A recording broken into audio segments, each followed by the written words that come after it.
পৃথিবীর ইতিহাসে একটা জুমার খুতবা মাত্র 2টি লাইনে শেষ করে দিয়েছেন ইমাম।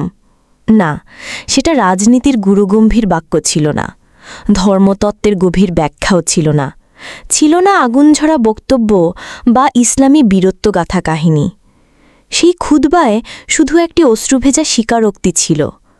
গাজায় গত জুমার সবচেয়ে সংক্ষিপ্ত খুতবায় খতিব বলেন, ক্ষুধার তীব্রতায় না আমি কিছু বলতে পারছি, ক্ষুধার তীব্রতায় না আপনারা কিছু শুনতে পারছেন, সুতরাং কাতার সোজা করুন।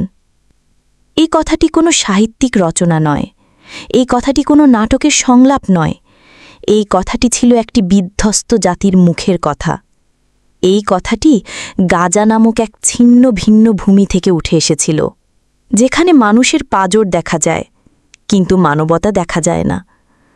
ভাবতে পারেন, ক্ষুধার যন্ত্রণা কোথায় গিয়ে দাঁড়ালে একজন ইমাম এমন কথা বলতে পারে?